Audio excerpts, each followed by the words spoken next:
सभी ब्राह्मण बंधुओं को प्रणाम। ब्राह्मण बंधुओं से पूछना चाहते हैं कि आपने कभी किसी ब्राह्मण बंधु को, जो सांसद हों, विधायक हों, एमएलसी हों या राज्यसभा के सदस्य हों, उन्हें सदन में ब्राह्मणों की पैरवी करते कभी देखा हो? किसी का वीडियो देखा हो सदन में पैरवी करते हुए, या किसी सांसद विधायक, ब्राह्मण सांसद विधायक महोदय ने जो दिखाया हो, किसी के पास हो? ऐसा नहीं है बिल्कुल। किसी भी आज तक, आज़ादी के बाद से आज तक, किसी भी ब्राह्मण सांसद विधायक महोदय के पास ऐसा कोई वीडियो नहीं है जो वे साबित कर सके कि उन्होंने जो कभी सदन में ब्राह्मणों की पैरवी की।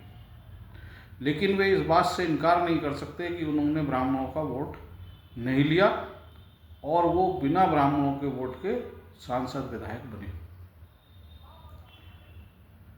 ब्राह्मण जो सांसद विधायक महोदय हैं, उनसे विनम्र अनुरोध है, निवेदन है कि आप जो ब्राह्मणों का वोट लेकर ब्राह्मणों की पैरवी ना करें। क्या ये ईमानदारी है? क्या आप ईमानदारी से काम कर रहे हैं, या फिर अपने ही लोगों को आप गुमराह कर रहे हैं? आप चिंतन करें जरूर। और सभी ब्राह्मण बंधुओं से अनुरोध है कि ऐसे सभी ब्राह्मण बंधुओं को जिन्हें आपने वोट दिया, उनसे सवाल जरूर करें कि साहब, आप ब्राह्मणों की सदन में पैरवी क्यों नहीं करते? आपको पार्टी की विचारधारा रोकती है? सदन में पार्टी का नेता, सदन में जो आपकी पार्टी का नेता हैं वो रोकते हैं आपको? या आप खुद ब्राह्मण हितों को पर बोलना नहीं चाहते, उनकी ब्राह्मणों की पैरवी नहीं करना चाहते? ये सवाल जो उनसे करने होंगे और उनसे जवाब मांगने होंगे। ब्राह्मण कब तक एक ऐसा भ्रम जाल में फंसा रहेगा कि जो पॉलिटिशियन उसे ये कहते रहे, ब्राह्मण राजनीतिज्ञ उसे ये बरगलाते रहे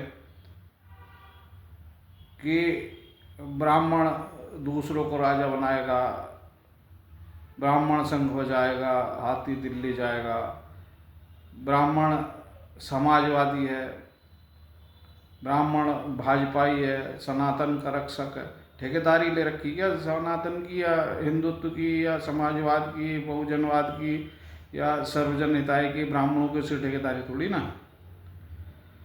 अगर ब्राह्मण की हितों की बात करो तो साहब वे कहते हैं कि कुछ लोगों का कहना है कि साहब हिंदुत्व को कमज़ोर कर रहे हो। जो अनुप्रिया पटेल जी हैं, वे हिंदू ही हैं। वे अपने पटेल समाज की बात करेंगे तो हिंदुत्व खतरे में नहीं हो रहा, हिंदुत्व नहीं कमज़ोर हो रहा। अगर संजय निषादों की बात करेंगे तो हिंदुत्व कमज़ोर नहीं है। जो राजभर साहब अगर राजभर समाज की बात करेंगे तो हिंदुत्व कमज़ोर नहीं है। समाजवादी अगर जो समाजवाद की बात करेंगे तो हिंदुत्व कमज़ोर नहीं है। केवल ब्राह्मण अगर ब्राह्मण हितों की रक्षा की बात करता है तो वो हिंदुत्व को कमज़ोर कर रहा है। क्या बेतुकी जो आपका तर्क है। कुछ लोगों ने कहा कि साहब, जो मनुस्मृति ब्राह्मणों ने लिखी, तो ब्राह्मणों ने लिखी हो या न लिखी हो, ये बताओ कि उसे लागू किसने किया? क्या ब्राह्मणों की जो लागू करते ब्राह्मण? जो संविधान लिखा वो बाबा साहब अम्बेडकर साहब उसके निर्माता हैं, कानूनी तौर पर, सार्वजनिक रूप में उसके निर्माता वही हैं। और उसे बाकायदा संसद ने उसे स्वीकार किया, राष्ट्रपति ने उसका अनुमोदन किया।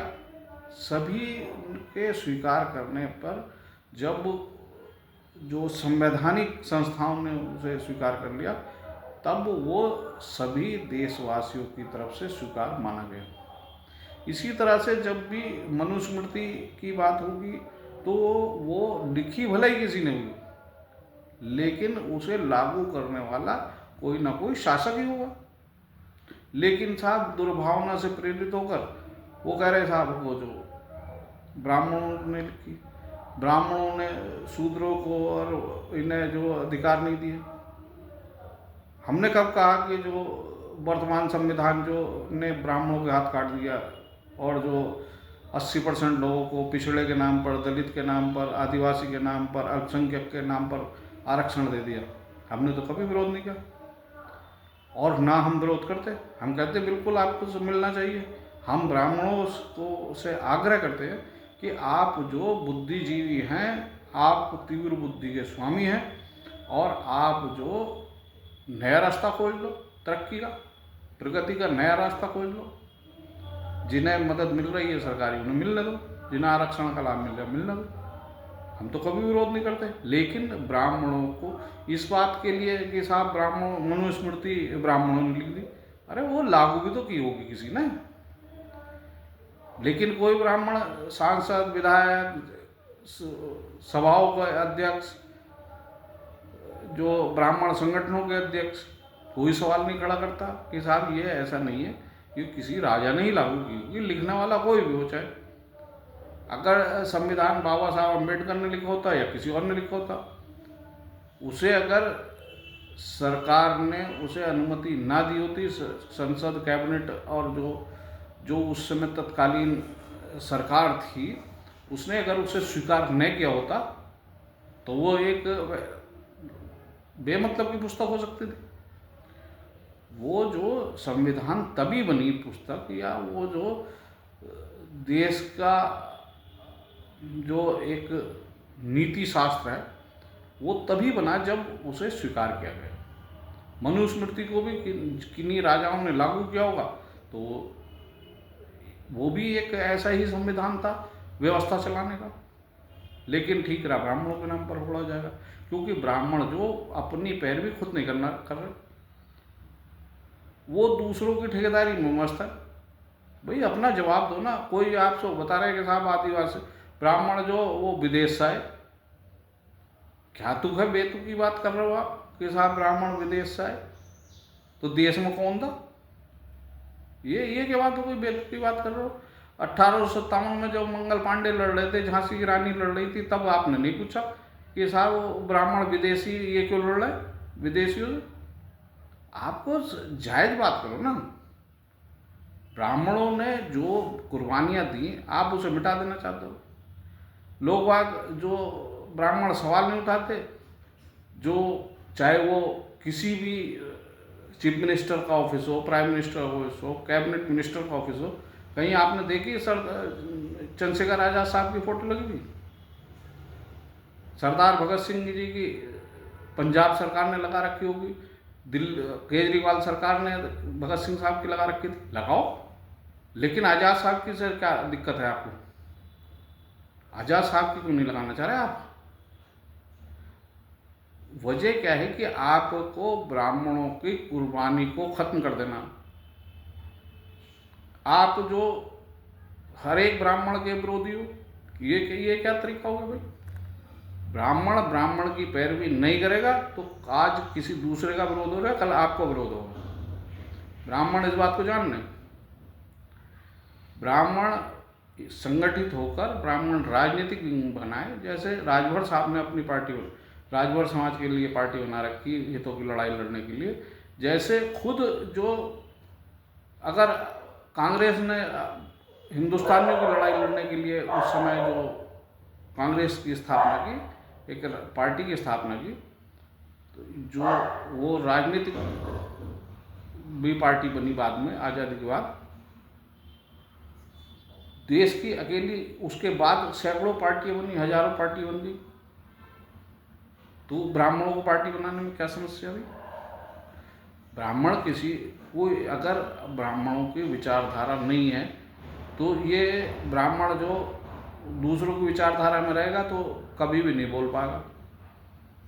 आप अगले अगर ब्राह्मण राजनीतिक विंग नहीं बनाओगे, अगले 20, 30, 50 साल भी ब्राह्मणों की पैरवी सदन में नहीं होगी। एक ब्राह्मण राजनेता सदन में नहीं ब्राह्मणों की पैरवी कर पाएगा।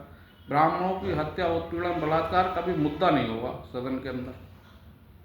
सरकारें ब्राह्मणों की हत्या, बलात्कार को संज्ञान नहीं लेंगी। वजह क्या है कि जब आप जो उनके एक ऐसे मतलब परमानेंट वोटर बन जाओगे, आपको अपने हितों से कोई लेना देना नहीं होगा, तो फिर कौन आपकी पैरवी करेगा, क्यों करेगा? अगर ब्राह्मण जो उसका कोई इस बात से कोई लेना देना नहीं कि उसका उत्थान हो रहा है या पतन हो रहा है, तो फिर जो आपकी पैरवी कौन करेगा? पैरवी होती है जागरूक व्यक्तियों की। जागरूक अगर आप हैं, आप अपने अधिकारों के लिए सवाल खड़े करेंगे, जिसे वोट देंगे उससे सवाल पूछेंगे कि भाई पैरवी क्यों नहीं करते आप, तब तो बात बनेगी। अब वरना फिर आप जो करते रहो राजनीति, क्या फ़ायदा लग रहा है आपका? कि आप अगर ब्राह्मण होकर ब्राह्मण की पैरवी नहीं कर पा रहे, ब्राह्मणों को जो संरक्षण नहीं दे पा रहे, फिर आप किस बात की जो मतलब राजनीति कर रहे हैं? ब्राह्मणों को केवल आप ब्राह्मणों को बरगलाने का काम करोगे खाली, या ब्राह्मण वोटों को बस कि ध्रुवीकरण हो जाए जिस भी आप विचारधारा में आस्था रखते हो उसकी तरफ? ये ठीक नहीं है। ब्राह्मण हो तो ब्राह्मण हितों के लिए आवाज़ उठाओ, हम आपका सम्मान करेंगे। आप नफरत, आपको लड़ाई नहीं लड़नी, न सरकार का विरोध करना, न जो किसी पार्टी का विरोध करना, न किसी विचारधारा का विरोध करना, न किसी जाति का विरोध करना, न किसी धर्म का विरोध करना, न किसी को मिलने वाले सुविधाओं का विरोध करना। हमें अपनी लड़ाई खुद लड़ी, भाई हमारी पैरवी हम खुद करेंगे, हम अपने अधिकारों के लिए खुद कहेंगे। साहब हमारे जो ब्राह्मण सांसद विधायक जो वो अपने ब्राह्मणों के अधिकारों के लिए आवाज़ उठाएं, मुद्दा बनाएं उसे, क्या समस्या है? आगे फिर मिलेंगे, फिर बात होगी। जय हिंद, जय भारत, जय संविधान।